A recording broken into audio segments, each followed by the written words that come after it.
दोस्तों आज की वीडियो में आप लोगों को कुछ बातें बताना चाह रहा हूं मैं, और थोड़ा सा टाइम दे दीजिएगा अपना इस वीडियो पे। अगर आप लोगों को पसंद आएगा तो आप लोग देखिएगा, नहीं तो फिर आगे बढ़ जाइएगा। पहले सिलेबस कंप्लीट करते हैं। सिलेबस कंप्लीट करके जो फैक्ट होते हैं उनको हम लोग रटते हैं, 10 बार रटते हैं, 20 बार रटते हैं, जितनी बार टाइम मिलता है उतनी बार रटते हैं कि हमारा पेपर अच्छा हो। लेकिन हम लोग कभी क्वेश्चन आंसर नहीं रटते हैं बैठ के।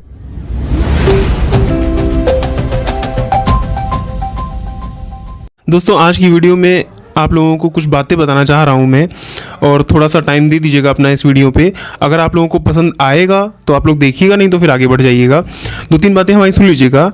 क्या कभी आप जब तैयारी कर रहे हैं, आप तैयारी के पीरियड में होते हैं, जब आप तैयारी कर रहे होते हैं किसी भी गवर्नमेंट एग्जाम की, तो क्या कभी क्वेश्चन आंसर की बुक लेकर के आप बैठते हैं कि क्वेश्चन आंसर हम पढ़ें बैठ के, वो भी जीएस के क्वेश्चन आंसर जो इतने ज़्यादा होते हैं कि उनको पढ़ना और याद करना और फिर उनको दिमाग में फिर बैठाए रखना, क्या पॉसिबल हो पाता है? नहीं हो पाता है। अगर हो पाता होता तो हम लोग जो है ये टॉपिक ना पढ़ते हैं, सिलेबस ना ख़त्म करते, सीधे क्वेश्चन आंसर करके एग्जाम में जाके टॉप मार लेते हैं। लेकिन ऐसा हो नहीं पाता है। हम लोग करते क्या है, पहले सिलेबस कंप्लीट करते हैं। सिलेबस कंप्लीट करके जो फैक्ट होते हैं उनको हम लोग रटते हैं, 10 बार रटते हैं, 20 बार रटते हैं, जितनी बार टाइम मिलता है उतनी बार रटते हैं कि हमारा पेपर अच्छा हो। लेकिन हम लोग कभी क्वेश्चन आंसर नहीं रटते हैं बैठ के कि क्वेश्चन आंसर की एक बुक खरीद लाएं और उसको रट रहे हैं बैठ के हम लोग कि उसमें 1000 क्वेश्चन है तो हज़ारों क्वेश्चन रट रहे हैं बैठ के। ऐसा होता नहीं है। लेकिन जब एग्जाम में आता है पेपर तो उसमें क्वेश्चन आंसर ही आते हैं। उसमें आपसे कोई सिलेबस नहीं पूछेगा। खास करके जब प्री होता है किसी भी एग्जाम का, जब प्री होता है तो उसमें तो आपसे जो है ऑब्जेक्टिव क्वेश्चन ही पूछे जाते हैं, जिसके 4 ऑप्शन आपको दे दिए जाते हैं और उसी हिसाब से आपको फिर टिक लगाना होता है। तो वहाँ पे एग्जाम हॉल में आपको क्वेश्चन आंसर से ही लड़ना होता है। लेकिन अपनी लाइफ में, तैयारी की लाइफ में जब हम लोग तैयारी कर रहे होते हैं तो उस टाइम पे हम लोग क्वेश्चन आंसर से नहीं लड़ते हैं। हम लोग का ध्यान जो होता है हम लोगों का, वो सिलेबस कंप्लीट करने पे और फैक्ट पढ़ने पे होता है। वो चाहे हम जिससे भी पढ़ें, बुक से पढ़ें, यूट्यूब से पढ़ें। तो हम लोग जो अपना एक नया इनिशिएटिव जो आपके लिए लेकर के आए हैं उसमें हम लोग यही कर रहे हैं कि एक दूसरे से क्वेश्चन पूछ रहे हैं, चाहे वो ग्रुप में हो। अब हमारी जो पिछली वीडियो थी उसमें हम लोग ग्रुप में थे, और अभी आज तो हम लोग फिलहाल 2 ही लोग हैं, हम और मिथिलेश जी। और कोशिश आगे हमारी ये भी रहेगी कि हम और जितने से जितने ज़्यादा लोगों को ग्रुप में ला सकें, उनके साथ में बैठ के क्वेश्चन आंसर डिस्कशन कर सकें, तो कोशिश रहेगी। लेकिन इन सब के लिए आपका सपोर्ट चाहिए होगा। जब तक आपका सपोर्ट नहीं रहेगा तब तक कुछ आगे नहीं हो सकता है। तो आप अपना सपोर्ट बनाइएगा, चैनल पे बहुत अच्छे से बनाइएगा। सरकारी तैयारी व्लॉग आप सभी लोगों का स्वागत करता है और आप सभी लोगों की उज्जवल भविष्य की कामना करता है। तो आज जो हम लोगों का वीडियो होने वाला है उसमें भी आपसे क्वेश्चन आंसर पूछेंगे। टॉपिक आप लोगों को पता ही है कि हम लोग जो कर रहे थे मॉडर्न हिस्ट्री में कर रहे थे। मॉडर्न हिस्ट्री में हम लोग क्वेश्चन आंसर पूछ रहे थे, और जो हम लोगों का पिछले वीडियो का जो टॉपिक था, वो हमारा जो टॉपिक था वही ब्रिटिश सत्ता का विस्तार ही था। उसमें कुछ क्वेश्चन हो चुके थे, और वो अगर आपने वीडियो नहीं देखी है पहले की तो आप लिंक डिस्क्रिप्शन बॉक्स में दिया हुआ है, वहाँ पर जा करके आप लोग वीडियो देख लीजिए। और आज की वीडियो शुरू करते हैं। तो उसमें क्वेश्चन आंसर रहेंगे। कोशिश करेंगे 10-15 क्वेश्चन मैं इनसे पूछूँ, 10-15 क्वेश्चन ये मेरे से पूछें। एक आधा इधर उधर हो जाएगा तो कोई बात नहीं है। और आप लोग भी ध्यान से वीडियो को देखिएगा। पहली बात तो कोशिश ये करिएगा कि अगर आप लोग नहीं भी वीडियो को देख पा रहे हो तो अपना कोई भी काम कर रहे हो, वीडियो को रख दो, चालू रहेगी, आपके कान में क्वेश्चन आंसर पढ़ते रहेंगे। उससे आप लोगों को रिवाइज होगा, उससे आप लोगों को याद होगा। और साथ ही साथ में होगा ये कि लास्ट में हम लोग एक क्वेश्चन पूछेंगे आप लोगों से, जिसका आंसर आप लोग कमेंट बॉक्स में ज़रूर से ज़रूर करिएगा। आप लोगों को आता होगा तब भी करिएगा, नहीं आता होगा तो कहीं से देख करके, कहीं से अपना पढ़ करके कहीं से, तब उसको कमेंट बॉक्स में कमेंट करिएगा। लेकिन करिएगा ज़रूर। आप एक बार टाइप होगा, आपकी उंगलियों से टाइप होगा तो हो सकता है वो आपके दिमाग में बैठ जाए और उसको आप एग्ज़ाम में अगर आ जाए तो उसको आप सही कर लें। तो कोशिश हमारी यही रहेगी कि जितना से जितना ज़्यादा आप लोगों की हेल्प कर सके। हम लोग भी तैयारी करने वाले स्टूडेंट ही हैं, तो कोशिश यही है हमारी कि जानते हैं आप लोगों का स्ट्रगल, जानते हैं कि कैसे आप लोग स्ट्रगल करके गवर्नमेंट एग्ज़ाम की जो है क्वालिफाई करना चाहते हैं, तो उसमें आप लोग कितनी मेहनत कर रहे हैं। तो उसमें एक छोटा सा हम लोग भी सहयोग करना चाह रहे हैं। अब आप लोग सपोर्ट करिएगा। आगे कुछ मिथिलेश जी भी कहना चाहेंगे, उसके बाद जल्दी से सेशन शुरू करते हैं अपना। क्वेश्चन जो है आपको लूसेंट से पूछे जा रहे हैं, और लूसेंट और आर.एस. अग्रवाल कोई भी परीक्षा हो, ये किताबें ऐसी हैं आज भी उतनी ही प्रासंगिक हैं जितनी कि पहले हुआ करती थी। क्वेश्चंस, नंबर ऑफ क्वेश्चन इतना ज़्यादा है, नंबर ऑफ क्वेश्चन इतनी वैरायटी है, तो उससे कहीं ना कहीं घूम फिर के क्वेश्चन आपको परीक्षा में देखने को मिलता है, चाहे जो भी हो, चाहे यूपीएससी हो, चाहे स्टेट पीसीएस हो, या फिर आपके सबऑर्डिनेट सर्विसेज हो, या आरआरबी हो, या अदर कोई स्टेट लेवल परीक्षा है, उसमें ज़रूर से ज़रूर क्वेश्चन यहाँ से मिलते ही मिलते हैं। अवश्य ही देखने को मिलते हैं। तो इसलिए आपको क्या करना है, बस हम लोग एक दूसरे से क्वेश्चन कर रहे हैं, पूछ रहे हैं, आंसर बता रहे हैं, बस आपको देखना है और सुनना है। उसी से आपको मतलब जो आपकी की बुक है लूसेंट, वो आपकी धीरे धीरे कवर करवा देंगे पूरी आपसे। और आगे और भी बुकें, लूसेंट ही नहीं, आगे और भी बुकें, जितनी भी बुकें रहेंगी जिसमें क्वेश्चन आंसर रहते हैं, कोई भी आप लोगों को यहाँ पे टॉपिक नहीं क्लियर करवाएंगे, आप लोगों को कोई भी सिलेबस नहीं कंप्लीट करवाएंगे। हम लोगों का फोकस यही रहेगा कि क्वेश्चन आंसर कराएं, जितने से जितने ज़्यादा हो सके क्वेश्चन आंसर करवाएं। तो चलिए वीडियो आगे शुरू करते हैं, ज़्यादा बात नहीं करते हैं, आप लोगों का ज़्यादा टाइम नहीं वेस्ट करते हैं। तो क्वेश्चन आज से शुरू करते हैं। हमारे जो पहले क्वेश्चन हम करेंगे वो मिथिलेश जी से करेंगे, और आप लोग ध्यान से सुनिएगा क्वेश्चन को, बस देखिए भले ही नहीं लेकिन सुनिएगा ज़रूर अच्छे से। तो पहला क्वेश्चन मिथिलेश जी आपसे है, तैयार हैं आप? बिल्कुल, चलिए पहला क्वेश्चन शुरू करते हैं। तो पहला क्वेश्चन है हमारा, किस मुगल बादशाह का मूल नाम रोशन अख्तर था? मोहम्मद रंगीला। मोहम्मद शाह रंगीला, बहुत सही आंसर दिया हुआ है। मोहम्मद शाह रंगीला का मूल नाम जो था वो रोशन अख्तर था। आगे नेक्स्ट क्वेश्चन की ओर बढ़ते हैं। नेक्स्ट क्वेश्चन है हमारा, अवध, हैदराबाद, भरतपुर, रुहेलखंड एवं फर्रुखाबाद किस मुगल शासक के समय में स्वतंत्र हुए? फर्रुखशियर। ऑप्शन लेना चाहेंगे? ऑप्शन दे दीजिए। पहला ऑप्शन है फर्रुखशियर, दूसरा ऑप्शन है आपका मोहम्मद शाह रंगीला, तीसरा ऑप्शन है आपका अहमद शाह, और चौथा ऑप्शन है आपका शाह आलम द्वितीय। मोहम्मद शाह रंगीला। बहुत सही आंसर दिया हुआ है। मोहम्मद शाह रंगीला के समय ही अवध, हैदराबाद, भरतपुर, रुहेलखंड और फर्रुखाबाद स्वतंत्र हुए थे। बढ़ते हैं अगले क्वेश्चन की ओर। अगला क्वेश्चन है हमारा, भारत पर आक्रमण करने वाले किस ईरानी शासक को ईरान का नेपोलियन कहा जाता है? नादिर शाह। बहुत सही जवाब दिया हुआ, ईरान का Napoleon Nadir Shah. Next question की ओर हम लोग बढ़ते हैं। अहमद शाह अब्दाली के प्रथम आक्रमण के समय मुगल सम्राट कौन था? रंगीला। मोहम्मद शाह रंगीला। अहमद शाह अब्दाली का आक्रमण हुआ था, मुगल सम्राट कौन था? मोहम्मद शाह रंगीला। अगले क्वेश्चन की ओर हम लोग बढ़ते हैं। अहमद शाह अब्दाली ने भारत पर कुल 7 बार आक्रमण किए, जिनमें सर्वाधिक 3 बार आक्रमण किस मुगल शासक के समय में हुए? मोहम्मद शाह रंगीला। ऑप्शन लेना चाहेंगे आप? दे दो। पहला ऑप्शन है आपका मोहम्मद शाह प्रथम, दूसरा ऑप्शन है आपका अहमद शाह, तीसरा ऑप्शन है आपका आलमगीर द्वितीय, और चौथा ऑप्शन है आपका शाह आलम द्वितीय। शाह आलम द्वितीय। बहुत सही जवाब दिया इन्होंने। शाह आलम द्वितीय मुगल शासक था। जब अहमद शाह अब्दाली ने उसके ही समय में 3 बार, मतलब सर्वाधिक बार 7 बार वैसे आक्रमण किए थे, लेकिन उसके ही शासनकाल में 3 बार आक्रमण किए थे अहमद शाह अब्दाली ने। उस मुगल शासक का नाम था शाह आलम द्वितीय। अगले क्वेश्चन की हम लोग बढ़ते हैं। अगला क्वेश्चन है हमारा, मिथिलेश जी, किस मुगल शासक का वास्तविक नाम अली गौहर था? अली गौहर। मोहम्मद शाह रंगीला। ऑप्शन लेना चाहेंगे आप? दे दो। बहादुर शाह प्रथम, दूसरा ऑप्शन है आपका मोहम्मद शाह प्रथम, तीसरा ऑप्शन है बहादुर शाह द्वितीय, और चौथा ऑप्शन है आपका शाह आलम द्वितीय। शाह आलम। बहुत सही जवाब दिया हुआ है। अली गौहर वास्तविक नाम किसका था? शाह आलम द्वितीय का। अगले क्वेश्चन की ओर हम लोग बढ़ते हैं। कौन सा मुगल बादशाह विषम परिस्थितियों के कारण 12 वर्ष दिल्ली से दूर निर्वासित के रूप में जीवन बिताया और फिर मराठों की सहायता से दिल्ली की राजगद्दी पर पुनर्स्थापित हुआ? शाह आलम द्वितीय। फिर से वही अगेन वही सवाल, वही आंसर सही है, बिल्कुल सही आंसर दिया हुआ इन्होंने कि राजगद्दी पर पुनः स्थापित हुआ था, 12 वर्ष दिल्ली से दूर उसने निर्वासित के रूप में अपना जीवन बिताया और मराठों की सहायता से फिर से दिल्ली की राजगद्दी प्राप्त की। अगले क्वेश्चन की ओर हम लोग बढ़ते हैं। अगला क्वेश्चन है, अंग्रेजों का पेंशनर बनने वाला प्रथम मुगल शासक कौन था? शाह आलम द्वितीय। बिल्कुल, देखिए यहाँ पे ऑप्शन आपकी आंसर भले ही एक हो, लेकिन क्वेश्चन अलग अलग तरीके से एग्जाम में पूछेगा वो। अब आपसे वहाँ तो यहाँ तो हम लोग लाइन से अपना पूछे दे रहे हैं क्योंकि बुक में ही वैसे सीक्वेंस से दिए हुए हैं, लेकिन वहाँ पे आपको बीच में से कोई भी एक क्वेश्चन, जैसे अभी कहीं से भी उठा सकता है, कुछ भी आ सकता है। तो जैसे अभी यही क्वेश्चन जो हमने पूछा पेंशनर कौन था, तो वो उठा देगा। फिर यहाँ पे अगर आपको अच्छे से आप अगर देख ले रहे हो तो वहाँ पे आपको कोई प्रॉब्लम नहीं होगी। अगले क्वेश्चन की हम लोग बढ़ते हैं। अगला क्वेश्चन मिथिलेश जी है जिसमें आपको राज्य दिए जाएंगे और आपको संस्थापक बताने हैं उसके। पहला राज्य है बंगाल, मुर्शीद कुली खां। बहुत सही जवाब दिया है। दूसरा है फर्रुखाबाद, बंगस खां। कर्नाटक, कर्नाटक शहादत खां। अवध, सआदत खां।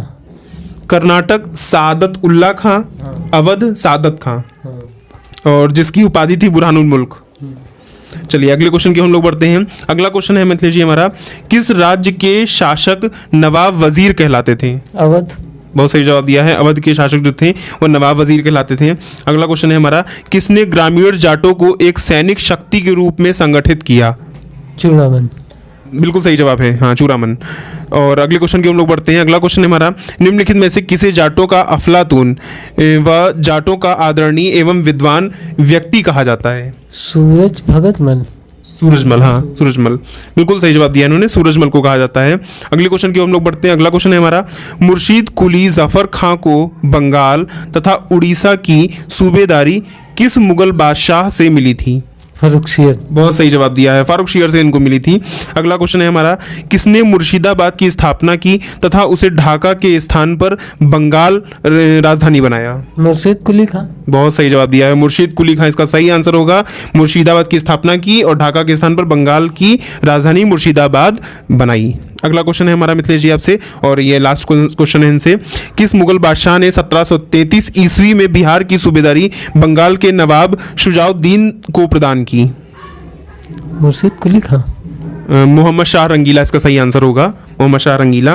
क्वेश्चन एक बार फिर से रिपीट कर दे रहे हैं, मुगल बादशाह, किस मुगल बादशाह ने, उस मुगल बादशाह का नाम था मोहम्मद शाह रंगीला, ने 1733 ईस्वी में बिहार की सूबेदारी बंगाल के नवाब शुजाउद्दीन को प्रदान की। तो अब मिथिलेश जी की बारी है, मिथिलेश जी हमसे क्वेश्चन पूछेंगे। चलिए मिथिलेश जी। तो जैसे कि अभिषेक जी ने हमसे क्वेश्चन पूछ लिया है, अब हमारी बारी है, अभिषेक जी से हम पूछते हैं और अभिषेक जी का मूल्यांकन करते हैं। अभिषेक जी कितना सतत रूप से लगे हुए हैं तैयारी में, आइए जांचते परखते हैं। क्वेश्चन पहला है अभिषेक से, बंगाल के किस नवाब ने यूरोपीय लोगों की तुलना मधुमक्खी के छत्ते से की है?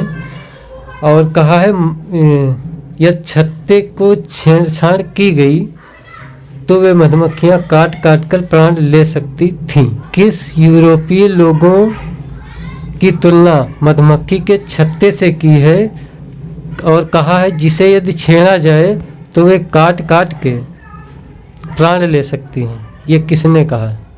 अलीवर्दी खान ने। बिल्कुल सही जवाब है, अलीवर्दी खान ने ही कहा था, अंग्रेजों से परेशान होकर के। अगला क्वेश्चन है, अंग्रेजों द्वारा कलकत्ता तथा फ्रांसीसियों द्वारा चंद्रनगर की किलेबंदी करने के विरोध में बंगाल के किस नवाब ने कहा था, तुम व्यापारी हो, तुम्हें किले का क्या करना, मेरे संरक्षण में रहते हो, तुम्हें शत्रुओं का कोई भय नहीं? ये किसने कहा था? ये भी अलीवर्दी खान ने ही कहा था। जी बिल्कुल सही जवाब है, अलीवर्दी ने ही कहा, अलीवर्दी खान ने ही कहा था। अगला क्वेश्चन है अभिषेक जी से, बंगाल का वह कौन सा नवाब था जो जानता था कि वह अंग्रेजों को बंगाल की भूमि से निकाल बाहर कर सकता है, किंतु ऐसी स्थिति में उसके ही शब्दों में समुद्र में आग लग जाएगी? ये किसने जो है कहा था? ये बात भी अलीवर्दी खान ने ही कही। बिल्कुल सही जवाब है आपका, अलीवर्दी ने ही कही थी। अगला क्वेश्चन है, बंगाल के किस नवाब ने अपने उत्तराधिकारियों को सलाह दी कि तीनों अंग्रेज, फ्रांसीसी और डच को एक साथ निर्बल करने का विचार मत करना, एक साथ निर्बल करने का विचार मत करना, इन तीनों में अंग्रेज सबसे सशक्त हैं, पहले उसका अंत करना और अन्य तुमको विशेष कष्ट नहीं देंगे? ये किसने कहा था? ये अलीवर्दी खान ने कहा था। बिल्कुल सही जवाब है, अलीवर्दी खान ने ही कहा। शुजाउद्दौला के नाना जी थे ये। हाँ, शुजाउद्दौला के नाना जी थे।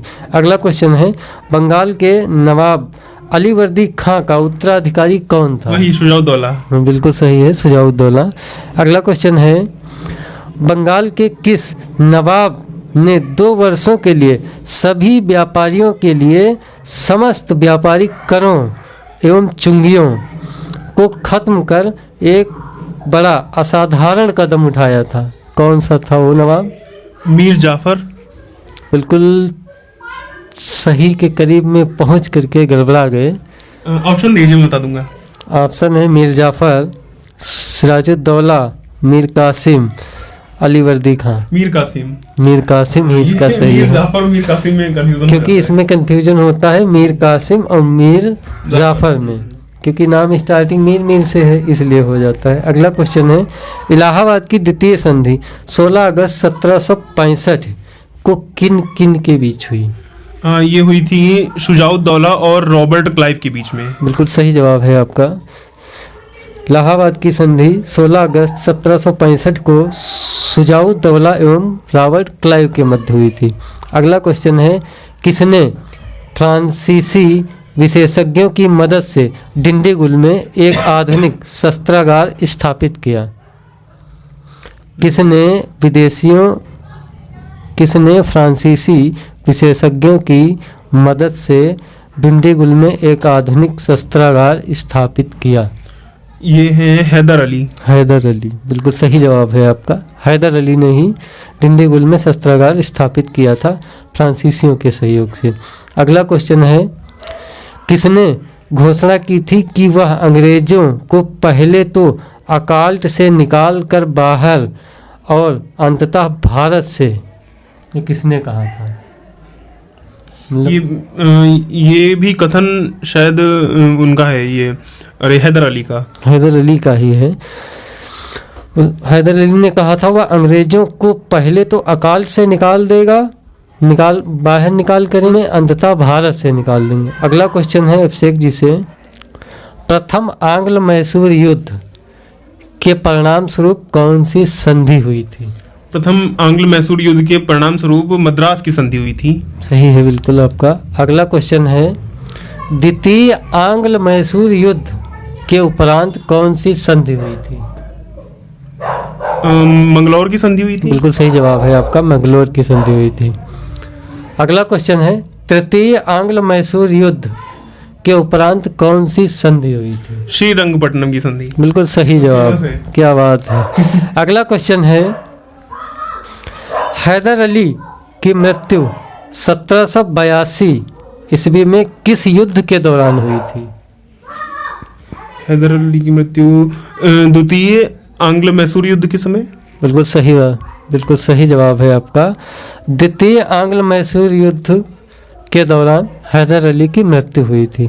अगला क्वेश्चन है, द्वितीय आंग्ल मैसूर युद्ध को बंद करने के लिए टीपू सुल्तान और अंग्रेजों के मध्य मंगलौर की संधि हुई 1784 ईस्वी में। इस संधि पर अंग्रेजों की ओर से किसने हस्ताक्षर किया था? और उसकी तरफ से तो वो थे ही, लेकिन अंग्रेजों की तरफ से कौन था? इसमें ऑप्शन लेना चाहूँगा मैं। ऑप्शन है आपका lord Harris, lord Hamilton, lord Macartney, lord Stephens. Lord Macartney, बिल्कुल सही जवाब है। अगला क्वेश्चन है, द्वितीय आंग्ल मैसूर युद्ध के समय गवर्नर जनरल कौन था? हेस्टिंग, वारेन हेस्टिंग, बिल्कुल सही जवाब है आपका। द्वितीय आंग्ल मैसूर युद्ध के समय गवर्नर जो था वारेन हेस्टिंग था। अगला क्वेश्चन पूछते हैं अभिषेक जी से, किसने कहा था मैं अंग्रेजों के स्थल साधनों को तो समाप्त कर सकता हूँ परंतु समंदर को नहीं सुखा सकता? सबसे फेमस टीपू सुल्तान ने, बिल्कुल सही जवाब है।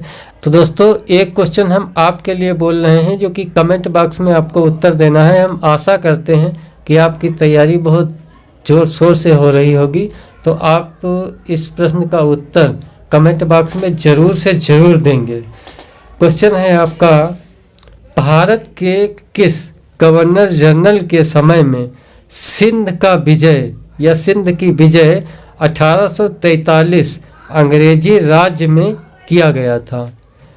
आपको बताना है किस गवर्नर जनरल के समय में सिंध का विलय 1843 अंग्रेजी राज्य में किया गया था। मतलब अंग्रेजी राज्य में सिंध का विलय किस गवर्नर जनरल के समय में हुआ था? आप गवर्नर जनरल का नाम आपको कमेंट बॉक्स में टाइप करना है और ज़रूर से ज़रूर करना है। बिल्कुल आपको कोशिश करके सर्च करके इधर उधर किताबें में देख करके आपको कमेंट करना है, क्योंकि इससे हमें भी लगेगा कि हाँ आप लोग भी बहुत अच्छे से पढ़ाई कर रहे हैं। बिल्कुल, आप लोगों को आता हो तो सबसे अच्छी बात है, फिर तो कमेंट कर ही दीजिएगा। नहीं आता हो तो कहीं से भी देख कर करिएगा, लेकिन कमेंट जरूर करना है इसका सर्च आंसर का। करके कहीं और हाँ, कोशिश हमारी ये रहेगी कि हर वीडियो में लगभग हर वीडियो में आपसे क्वेश्चन पूछे जाएंगे, तो आपको कमेंट में करना है, कमेंट बॉक्स में कमेंट करना है। क्वेश्चन आपके लिए रहेगा हमेशा के लिए। बिल्कुल बिल्कुल। तो अगर आप लोगों को वीडियो लास्ट में पसंद आया है तो लाइक ज़रूर करिएगा, नहीं पसंद आया तो क्यों नहीं पसंद आया है तो ये भी हम लोगों को कमेंट करके बताइएगा। कोशिश हमारी फ़िलहाल अच्छी ही है कि आप लोगों को अच्छा से अच्छा कंटेंट प्रोवाइड कराया जाए, और इसी के साथ कंटेंट के माध्यम से आपका रिवीजन भी होती रहे, बुक भी ना पढ़नी पड़े, आप ऐसे भी कर सकते हो। बिल्कुल, थ्योरी की बुक पढ़िए, थ्योरी कंप्लीट करते रहिए, अपने फैक्ट कंप्लीट करते रहिए, क्वेश्चन आंसर हम लोगों के ऊपर छोड़ दीजिए, और हम लोग आप लोगों की कोशिश ये करेंगे कि जितने से जितने अधिक क्वेश्चन आंसर आप लोगों को करा सके उतने ज़्यादा क्वेश्चन आप लोगों को कराएंगे। और लेकिन वो सब कराने के लिए आप लोगों का सपोर्ट चाहिए होगा। जम करके शेयर करिए, जितने भी आपके स्टडी वाले ग्रुप हैं उन सब पे शेयर करिए, और साथ ही साथ में सब्सक्राइब अगर नहीं किया है चैनल को, अगर आप चैनल पे नए हैं तो प्लीज़ चैनल को सब्सक्राइब जरूर कर लीजिए, और साथ ही साथ में बेल आइकन जरूर प्रेस कर दीजिएगा कि ऑल नोटिफिकेशन की, ताकि आप लोगों को समय समय पर नोटिफिकेशन मिलती रहे जैसे ही वीडियो आए। और मिलते हैं अगली वीडियो में, तब तक के लिए आप सभी लोगों का बहुत बहुत धन्यवाद। धन्यवाद।